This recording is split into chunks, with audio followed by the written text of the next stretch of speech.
Udah berapa?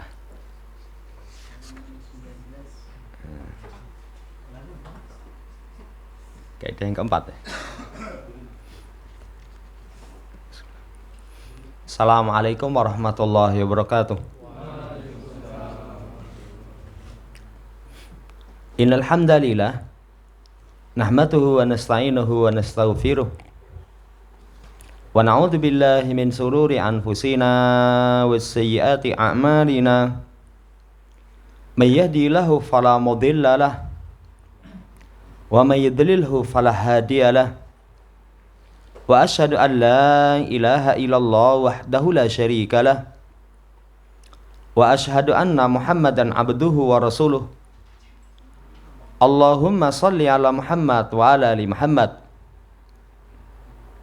Allahumma anfa'na bima 'allamtana wa 'allimna ma yanfa'una wa zidna ilma.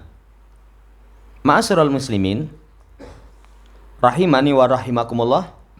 Melanjutkan pembacaan Qawaidu Qur'aniyah. Masuk di kaidah yang keempat. Balil insanu ala nafsihi basyirah walau alqa ma'adhirah.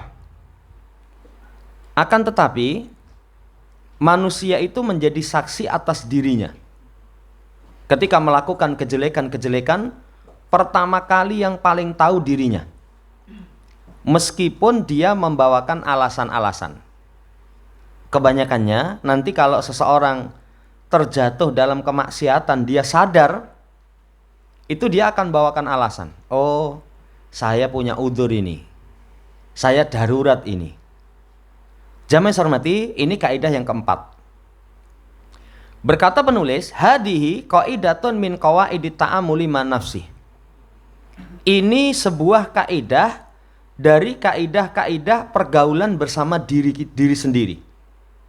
Jadi bagaimana seseorang bermuamalah kepada dirinya sendiri. Kemudian wa wasilatun min wasaili ila jiha min adwaiha. Termasuk salah satu wasilah dari wasilah-wasilah pengobatan dari penyakit-penyakit jiwa. Orang kalau pengen tahu, pengen bisa mengobati penyakit dirinya, tahu dulu penyakitnya. Karena kalau penyakit sudah diketahui, nanti pengobatannya akan mudah. Lah, kaidah ini menjelaskan kepada kita tentang setiap kita itu asalnya tahu tentang diri kita sendiri. Keburukan-keburukan, kemaksiatan-kemaksiatan itu tahu. Makanya disebut sebagai wasilah dari wasilah-wasilah pengobatan. Pengobatan itu akan semakin cepat membawa hasil kalau sudah tahu penyakitnya dulu. Ini bukan hanya penyakit jiwa, mencakup penyakit fisik. Kadang ada orang dulu itu berobat dari sakitnya itu sampai punya rumah di tengah kota, pinggir jalan raya besar. Habis dia pakai untuk berobat. Hanya katanya, oh sakitnya ini, katanya sakitnya ini, katanya sakitnya ini. Semuanya ditempuh, habis. Saya lihat itu dijual sampai akhirnya cuma dapat sisanya itu, padahal rumahnya besar, tingkat. Sampai tinggal dapat 50 meter, itu pun masuk ke dalam. Nah, setelah itu, ada waktu itu katanya profesor apa itu yang datang ke Solo dicek. Sakit kamu itu ternyata TBC menyerang tulang. Diobati cuma habis berapa ratus ribu, sembuh. Dan ini penting. Jadi kalau pengobatan, jamaah hormati, penyakit dohir itu akan gampang kalau sudah tahu, oh penyakitnya ini. Tapi kalau belum tahu penyakitnya, apalagi hanya sekedar gejala. Apa yang Anda rasakan? Pusing, mumet gitu. Iso kakean mangani Pak Wedhus. Ya, pusing mumet. Bisa pusing mumet itu ternyata asam lambung tinggi, bisa pengaruh kepada pusing mumet. Pusing mumet itu ternyata bisa memang kepalanya ada yang bermasalah. Tapi ada yang bisa bermasalah, lah kok iso pusing mumet duit entek. Nah, kalau hanya gejala nanti sulit. Nah ini Masya Allah. Demikian pula penyakit berkaitan dengan jiwa. Jamaah hormati, untuk seseorang bisa mengobati penyakit jiwanya, tahu dulu kesalahannya. Makanya nanti ada muhasabah, setelah muhasabah mujahadah. Jadi muhasabah dulu. Seseorang ketika muhasabah tahu kekurangan aib dirinya, setelah itu dia perangi. Baru nanti dia mendapatkan keberhasilan pengobatan terhadap jiwanya. Ini yang kedua. Yang ketiga, wahya fil waqti nafsi sulamun li tatarokiya fi maroki at-taskiyati. Kemudian pada waktu itu pula nanti dia akan mendapatkan tangga, yang tangga itu bisa mengantarkan dia naik ke tingkat kebersihan jiwa. Kaidah ini berarti penting sekali. Satu, kaidah bergaul dengan diri sendiri. Orang kadang sama orang lain bisa bergaul, kepada dirinya sendiri nggak bisa. Orang lain kena musibah, sabar mas, ganjarannya gede. Dia sendiri kena musibah, wah bengok-bengok, histeris. Sama orang lain dia bisa bergaul, kepada dirinya nggak bisa. Kamu itu entuk rezeki sing syukur. Ya. Ojo lali ngejak syukuran koncone. Dirinya sendiri mendapatkan nikmat, lupa bersyukur. Ini kaidah bersama jiwa. Wasilah mengobati penyakit jiwa, Masya Allah. Sakit itu paling fatal, itu sakit berkaitan dengan roh. Kalau sakit fisik, berakhir dengan kematian, yang kematian itu kata Nabi SAW, aksiru dzikra hadimil ladat, pemutus keledatan. Tapi kalau penyakit ya berkaitan dengan jiwa sampai nanti tidak terobati, itu sengsara sampai akhirat. Sengsara sampai akhirat. Saya pernah cerita, ada orang punya orang tua sakitnya parah. Sakitnya parah, diobati sana sini nggak sembuh. Dan secara medis wes angel mas. Ya, bukan hanya angel gitu. Jadi memang sudah sulit. Ya, waktu itu kalau tubuhnya sakit, jangan sampai jiwanya sakit. Lah terus gimana caranya? Perbaiki jiwanya supaya bisa sabar menerima ketetapan Allah. Jangan sampai nanti kena bisikan-bisikan syaitan. Ngomongnya ditambah kerono mari, ternyata dukun. Saudara yang saya hormati, ini luar biasa kaidah ini yang kedua seperti itu. Yang ketiga, mengantarkan seseorang ke jenjang kebersihan jiwa. Kebersihan jiwa. Lah kalau sudah sampai tingkatan kebersihan jiwa, fa innallaha ta'ala qad aksama ahada asyara qasaman fi surati syams ala hadal ma'nal adimi. Sungguh Allah telah bersumpah 11 sumpah berurutan di surat Asy-Syams yang mengandungi makna yang sangat agung tentang kebersihan jiwa. Bahkan nanti dalam Quran Allah bersumpah paling banyak sumpah berurutan itu di surat Asy-Syams. Wasyamsi wa buhaha wal qamari idza talaha wan nahari idza jallaha wal laili idza yaghshaha was samai wa ma banaha wal ardi wa ma tahaha wa nafsi wa ma sawaha fa'alhamaha fujuraha wa taqwaha, sampai pada ayat qad aflaha man zakkaha. Sungguh beruntung orang yang membersihkan jiwanya. Ini saudara yang saya hormati menunjukkan betapa luar biasa kaidah yang keempat. Karena nanti kalau sampai seseorang berhasil menerapkan kaidah yang keempat, nanti dia akan sampai pada maraqit taskiyah. Jiwanya bersih. Ini pendahuluan dari penulis. Kemudian makna qaidati bihtisarin, makna kaidah secara ringkas. Annal insana wa in hawala an yujadila an af'alihi au aqwalihi allati ya'lamu min nafsihi butlanaha au khata'aha wa tadara an nafsi bi'tidaratin fahuwa ya'rifu tamaman maqalahu wa fa'alahu. Kata penulis, manusia itu walaupun berupaya untuk membantah perbuatan dan ucapan yang dia tahu dalam dirinya itu batil, itu salah. Dia tahu perbuatannya batil, salah, tapi dia berupaya untuk membantah orang. Ini nggak salah, ini nggak batil ini. Dirinya sendiri yang membantah. Kemudian dia berudzur dengan bermacam udzur untuk dirinya. Kowe ra salah. Kan sering dalam diri kita itu ketika terjadi sesuatu karena ucapan kita. Ucapan kita. Kadang kalau orang yang tidak jujur kepada dirinya sendiri, jelas dia yang salah. Dia cari sekian alasan, enggak, kamu enggak salah. Wis bener, ngomongnya kayak gitu, ben. Sekali-kali sengak sisannya. Itu mencari udzur. Mencari udzur. Tapi kata penulis, ya'rifu tamama maqalahu wa fa'alahu. Dia akan tahu secara sempurna apa yang dia ucapkan, apa yang dia lakukan. Tahu ini salah. Tapi sedikit orang mengakui salah. Ya wis aku yang salah, Mas. Ya, njaluk ngapura. Enggak. Jangankan kok kepada orang lain, kepada diri sendiri. Kita melakukan kemaksiatan, aku ini jane salah ini. Nyadari kesalahan itu seseorang berat sekali. Walau hawala an yastura nafsahu amaman nas aw yulqal i'tidarat fala ahadun absara wala a'rafa bima fi nafsihi min nafsihi. Walaupun dia berupaya, dia tutupi di hadapan manusia. Dia tutupi di hadapan manusia. Bagaimana menutupi di hadapan manusia? Pertama, kesalahan tidak ditampakkan. Kesalahan tidak ditampakkan. Kedua, kebaikan ditonjolkan. Orang memandang, Masya Allah. Ya, saya lihat itu HP-nya itu jam 3 malam tadi bekas online. Ya, orang mesti tahajud ya. Padahal orang ngerti ya. Bisa wae mungkin kuotanya gratis jam 3 bengi. Ya. Tapi orang langsung mungkin di hadapan manusia dia tampakkan baik, dia tutupi kekurangannya.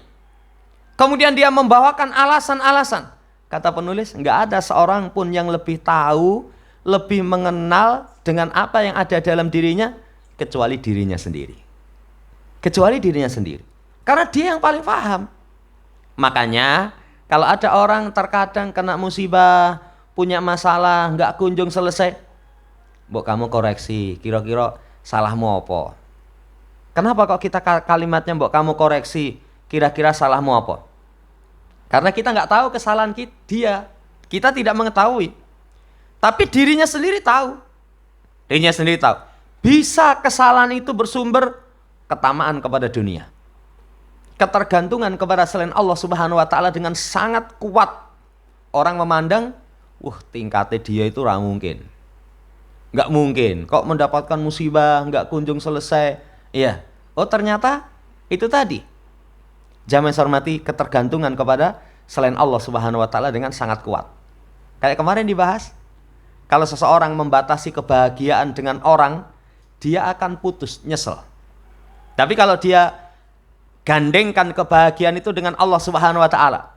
Punya pasangan, punya keluarga, punya teman. Oh, ini Allah yang kasih anugerah.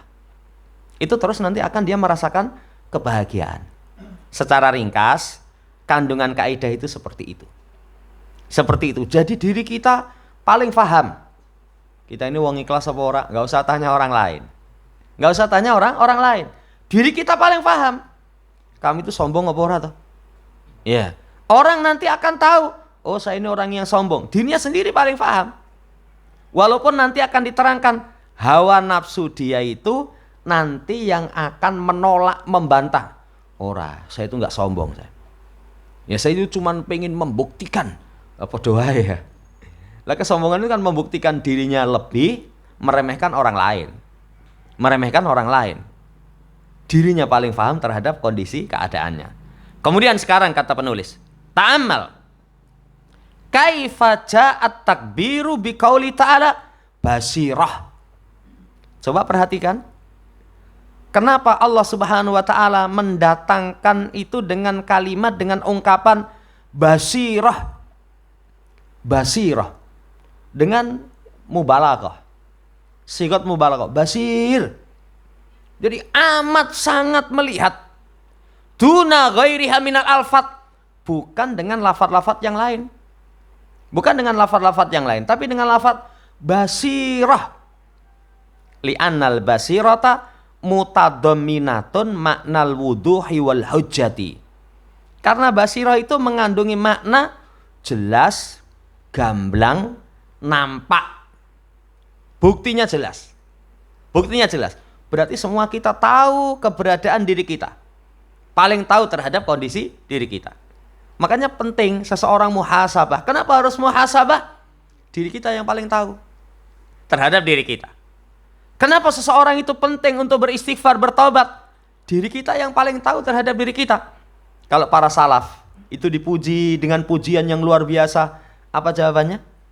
Ya Allah, ampuni dia. Ya Allah, ampuni aku. Kenapa ampuni dia? Dia cuma mengetahui kebaikan saya. Ya, kalau misalkan dia perdalam mengkoreksi tentang kebaikan saya, nggak akan memuji, mencela. Oh, Triba ini baikmu itu pencitraan, no? Ya, hanya supaya ditampilkan baik di muka orang. Wah, Triba nih, ya, musang berbulu domba katanya. Kelihatannya domba, Triba ini musang, serigala. Ya, Jamaah Sarmati kelihatannya tersenyum, Triba ini macan. Kalau penyair kan, kalau kamu lihat gigi singa itu menyeringai, itu jangan berprasangka baik. Singane ramah ini. Kenapa? Lu saya datang itu langsung senyum. Wiki ora senyum arep brakot dasmu ini loh. Ya, bukan tersenyum. Bukan tersenyum. Jamaah Sarmati ini luar biasa. Basirah mengandungi makna jelas, gamblang. Kama yuqalu lil insan, sebagaimana dikatakan kepada manusia, anta hujjatun ala nafsik. Kamu itu merupakan hujjah atas dirimu sendiri. Atas dirimu sendiri. Kemudian min suwari tadbiqati hadil qaidati, bentuk-bentuk penerapan kaidah ini. Inna li hadil qaidatil qur'aniyati majalatun katsiratun fi waqi'inal ami wal khasi. Sesungguhnya kaidah Quran ini nanti penerapannya itu ada tempat-tempat yang sangat banyak dalam realita umum maupun khusus. Penulis ada huruf ba'dhaha, aku sebutkan sebagiannya. La'allana annufida minha fi taqwimi aqta'ina. Semoga saja kita bisa mendapatkan faedah darinya untuk takwimi aqta'ina, meluruskan kesalahan kita. Meluruskan kesalahan sendiri itu lebih sulit dibandingkan dengan orang lain. Makanya kaidah ini penting sekali. Sampai kalau bahasa orang, gajah di pelupuk mata tidak kelihatan, tapi kuman di seberang lautan kelihatan. Orang itu kalau mandang aibnya orang kecil gitu, ketok itu. Tapi aib diri kita sendiri, kalau penyair Arab itu pangkal korma di hadapan mata, orang ketok itu. Loh, kuwi dangkele korma ning cedak matamu. Endi. Wih, di ngarep motone itu katanya endi. Saudara yang saya hormati, meluruskan diri. Wa tashihu man nadda min sulukina, membenarkan apa yang menyimpang dari jalan kita. Contoh, fi tariqati ta'amuli ba'din nas ma'an nususi syar'iyyah. Jalan pergaulan sebagian manusia kepada nas syariat. Bagaimana kita bermuamalah dengan nas syariat? Kan kalau seorang mukmin, jiwa dia, diri dia kepada nas tunduk. Semua aturan itu dia terima dengan ketundukan yang sempurna. Coba sekarang sikap kita nanti kita akan tahu ternyata itu buruk. Fala rubbama balagha ba'dha nasun wadihun muhkamun. Terkadang nas yang jelas gamblang muhkam sampai kepada sebagian. Kemudian lam yahtalifil ulama fi dilalatihi ala ijabin au tahrimin. Para ulama tidak silang pendapat dalam pendalilannya wajib maupun haram. Taruhlah sepakat haram. Ya. Au takunu nafsahu itma'anat ila hukmin mah. Atau jiwa itu asalnya tenang kepada hukum apapun. Tapi wa ma'ahada tajidu ba'dha yaqa'u fi nafsi haraj. Seiring dengan ini, kamu akan dapatkan sebagian manusia itu dalam dirinya sumpek. Mau kasih contoh? Para ulama misalkan berkaitan dengan pelihara jenggot. Coba yang di negeri kita ngaku Syafi'iyah. Ya, piye pendapat Imam Syafi'i? Tapi dalam praktek penerapan dia cari alasan-alasan itu. Kayak yang pernah dicontohkan itu. Jenggot macam itu sate katanya. Masa dipelihara? Lho ki piye to nasi jelas. Sing terakhir rame tentang musik. Ulama jelas pengharaman musik, pengharaman musik. Bahkan Imam Syafi'i paling keras pengharamannya. Tapi apa coba mereka sikapnya? Seperti ini mereka sumpek. Mereka sumpek. Wa yuhawilu an yajida matfa'an lihadan nasi audaka. Dia akan berupaya untuk bisa menemukan penolakan terhadap nas ataupun terhadap itu. Li'annahu lam yuwafiq hawahu, karena tidak mencocoki hawa nafsu. Ini contoh penyakit ini. Contoh penyakit. Nah, ini lebih parah lagi. Sudah hatinya nggak lapang. Yang kedua, cari upaya untuk bisa menolak. Sampai ada yang mengatakan, oh itu ahli syubhat. Ahli syubhat. Jadi sesuatu yang jelas, nasnya guamblang, ceto, melo-melo. Penjelasan ulama itu guamblang. Kalau orang yang beriman dengan keimanan yang sempurna, tenang, tunduk. Tapi sebagian orang sumpek, bukan hanya sumpek, tapi cari pendalilan seakan-akan supaya menjadi boleh. Supaya menjadi boleh. Ini contoh penerapan. Sebenarnya mereka tahu. Mereka tahu. Cuman sumbernya karena lam yuwafiq hawahu, nggak mencocoki hawa nafsu. Makanya kalau prinsip salaf yang kita baca di Darussalam atau tempat yang lain itu, prinsip salaf itu mereka mendahulukan nas dibandingkan dengan hawa nafsunya. Mendahulukan nas dibandingkan dengan hawa nafsunya. Nah, rahimallahu Ibnul Qayyim, semoga Allah merahmati Ibnul Qayyim ketika berucap, fasubhanallah, kam min hazazatin fi nufusin kathirin minan nas min kathirin minan nususi. Maha suci Allah. Berapa banyak orang yang sakit hati, marah dalam jiwanya, dalam jiwa-jiwa kebanyakan dari manusia, itu karena nas. Ada ayat, ada hadis, atine marah, atine sakit. Itu sangat banyak. Wa biwuddihim allau lam tarid. Dengan cinta mereka, itu mereka menghayal. Misalnya syariat ini enggak datang. Misalnya syariat ini tidak datang. Tidak datang. Wa kam min hararatin fi akbadihim minha wa kam min sajiyin fi hulukihim minha wa min mauridiha. Betapa banyak orang yang hati-hati mereka panas karena nas.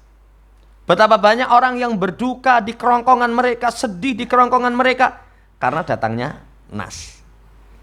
Karena datangnya nas. Lah seperti ini penyakit. Seperti ini penyakit. Makanya pembahasan tentang benci kepada syariat. Kalau benci itu secara tabiat mungkin tidak tercela. Contohnya kemarin jihad. Secara tabiat tidak suka. Tapi kalau benci terhadap pensyariatannya, wah ini sing medeni. Sing medeni kayak perempuan. Piye Dik, tak goleke kanca. Ya. Wis arep golek kanca wis ben. Aku yang golek kanca neh malahan. Iya. Secara tabiat tidak suka biasa, tapi kalau benci kepada syariat Islami piye misalkan. Ya, itu berbahaya itu. Dan kata Imam Al-Qayyim, banyak datang nas itu jiwanya enggak tenang. Jiwanya enggak tenang. Wala yanfa'ul insanu an yuhawila daf'an nususi bisadr. Fal insanu ala nafsi basirah. Maka manusia itu tidak mendapatkan manfaat upaya menolak nas dengan dadanya, sementara manusia itu tahu dalam dirinya itu dia mengetahui bahwasanya itu perkara yang baik. Perkara yang baik. Tahu sebenarnya ini aturan Allah, ngerti saya. Ya. Kemudian dia mencari upaya ditakwil, kalau nggak ditakwil piyelah supaya nanti saudaraku yang saya hormati seakan-akan itu tidak seperti apa yang Allah Subhanahu wa taala kehendaki. Manusia tahu. Lah, kalau orang yang beriman, an yakuna kama qala rabbuna ta'ala. Sikap orang yang beriman itu seperti ucapan Allah, fala wa rabbika la yu'minuna hatta yuhaqqimuka fima syajara bainahum thumma la yajidu fi anfusihim harajan mimma qadaita wa yusallimu taslima. Tidak demi Rabbmu, mereka tidaklah beriman. Dikuatkan dengan sumpah, tidak dianggap mukmin. Kapan seseorang tidak dianggap mukmin? Kalau tidak ada dalam dirinya 3 sifat. Pertama, perselisihan itu tidak dikembalikan kepada Rasul. Perselisihan tidak dikembalikan kepada Rasul. Kedua, keputusan Rasul itu tidak lapang dalam dadanya. Jadi keputusannya sempit. Keputusannya sempit. Kadang ada orang begitu punya masalah, kemudian dikembalikan kepada putusan Rasul, sumpek. Dipertanyakan keimanan. Yang ketiga, tidak tunduk dengan kepasrahan yang sempurna. Mukmin harusnya seperti itu. Kita ada sengketa. Ya. Bagaimana sikap ketika ada sengketa? Oh, coba dikembalikan kepada Rasul SAW. Ketika beliau masih hidup, Rasul, kami dan saudara kami ada perkara seperti ini. Putuskan. Tapi sepeninggal Nabi SAW dikembalikan kepada hadis. Dikembalikan kepada hadis. Yang sahih riwayat, sahih pemahamannya. Keputusannya terima dengan lapang dada. Walaupun saya itu sudah membela mati-matian pendapat saya itu sekian puluh tahun. Dalam ceramah, dalam tulisan, semuanya. Teribak ini salah. Ini didelok. Nanti walaupun dia mati-matian, enggak. Ini benar. Dalam jiwanya dia tahu. Jadi saya salah. Gengsi. Saudara yang saya hormati, orang yang beriman sifatnya 3 itu. Kemudian berkata Ibnul Jauzi dalam kitabnya Fi Kitabil Mati, dalam kitab yang terbaik, ini termasuk kitab yang luar biasa, Saidul Khatir. Wa huwa yuhki masyairal insan ya'isu hadil hal ma'an nususi syar'iyati. Kata beliau, ketika menghikayatkan tentang keadaan manusia dalam kehidupan mereka, itu keadaannya bersama syariat. Bersama syariat. Ini luar biasa, beliau membedah tentang pembahasan hati. Jadi kitab yang membahas hati itu termasuk kitabnya Ibnul Jauzi. Kemudian Imam Al-Qayyim, itu banyak sekali pembahasan seputar permasalahan hati. Qala ba'dul mu'tabirin, sebagian orang yang mengambil ibrah itu berkata, qadartu murratan ala ladatin dohiruhat tahrim. Aku dapatkan kepahitan atas keledatan yang dohirnya haram wa tahtamilul ibahah. Ada satu hukum. Hukum itu dohirnya haram, tapi masih mungkin tidak haram. Coba. Kalau orang haram masih mungkin tidak haram, ketika senang mesti milih, oh ini masih mungkin tidak haram. Kalau senang. Kan begitu. Tapi nanti dia akan merasakan keledatannya itu sebenarnya pahit. Wah, senang itu. Tapi sebenarnya dalam hatinya itu pahit, gundah, gulana, ragu. Ini coba kembali kepada diri kita sendiri, kita pun nanti akan tahu. Kita pun nanti akan tahu. Falihada tatruk. Ya. Wa tahtamilu ibahah. Al amru fiha mutaraddidun. Sehingga perkaranya itu di dalamnya dia kebimbangan. Jahadat an-nafsu faqalat anta matakdiru. Falihada tatruk. Nanti ketika jiwa itu berusaha memerangi, jiwa akan berkata, kamu tidak mampu, maka tinggalkan. Faqarabal maqduru alaihi. Maka dia pun mendekat kepada yang ditakdirkan atasnya. Kalau dia tamakanta fatarokta, ketika kamu kuat, nanti kamu akan tinggalkan. Kamu meninggalkan secara hakiki. Ya. Kemudian fafa'altu wa taroktu. Aku lakukan, aku tinggalkan. Kemudian terulang kali yang lain. Ada penakwilan, yang penakwilan itu Aratsni fihi nafsi jawas. Penakwilannya itu dalam jiwaku ini boleh. Dalam jiwaku ini boleh. Akhirnya apa? Dia terjang. Contohnya begini, ada satu perkara. Secara dohir haram. Tapi ada kemungkinan nggak haram. Ada kemungkinan tidak haram. Ya, nanti dilihat. Ketika jiwanya kuat, dia tinggalkan.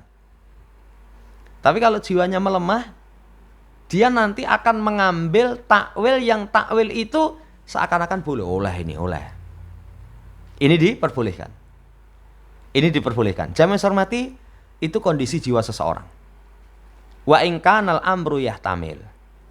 Ini contoh yang pertama kalau perkaranya haram tapi ada kemungkinan boleh. Itu pun kayak gitu. Padahal sikap yang benar bagaimana? Kalau ada satu perkara yang nampak dohir, tapi kemungkinan yang nampak dohir itu haram, tapi ada kemungkinan tidak haram.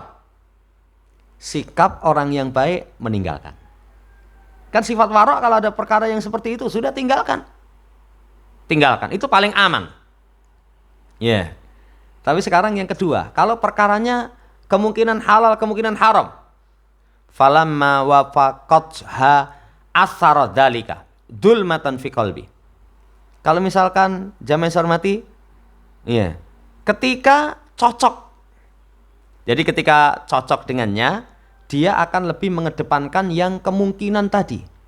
Oh, ini halal, ini haram. Wah, ini dua kemungkinan. Ya wis lah, cocok saya. Akhirnya dia ambil yang halal. Dia ambil yang halal. Jamaah hormati, kegelapan dalam hati. Kemudian lihaufi ayyakunal amru muharrama. Tapi ketakutanku jangan-jangan ini haram. Fara'aitu annaha taratan tuqawi ala alayya bitarahusi wa ta'wil. Kalau misalkan tahu ini ada kemungkinan halal, kemungkinan haram, tapi dia cocok, ya sudahlah. Cocok, dia tinggalkan. Karena takut nanti ini haram. Jadi halal, haram, dia tinggalkan. Enggak haram ini. Tapi kadang karena pengen mengambil rukhsah, akhirnya dia menakwil supaya nanti dia pilih yang boleh. Dia boleh pilih yang boleh. Tapi ingat, kalau ada satu perkara halal dan haram, dia pilih yang misalkan boleh, dia nggak akan tenang. Dia tidak akan tenang. Makanya lam aman ayyakuna dzalikal amru mahdhura. Dia tidak merasa aman, jangan-jangan perkara itu perkara yang terlarang. Kemudian aku melihat dengan segera pengaruh perbuatan itu dalam hati. Langsung dalam hatinya nggak ada ketenangan. Kembali, kalau sikap kita bagaimana? Kalau tadi yang pertama dohirnya haram, tapi ada kemungkinan halal, tinggalkan paling aman. Kalau poinnya kedua, secara dohir, mungkin haram, mungkin halal. Mungkin haram, mungkin halal. Kalau kuat dalam dirinya, pengen, golek dalil. Oh maksudnya. Dulu pernah itu pas ngaji tentang pembahasan fikih itu ada temennya gojekan. Misalkan tentang nikah mut'ah. Haram, ya. Ada sebagian pendapat ulama yang membolehkan, walaupun pendapat itu sangat lemah.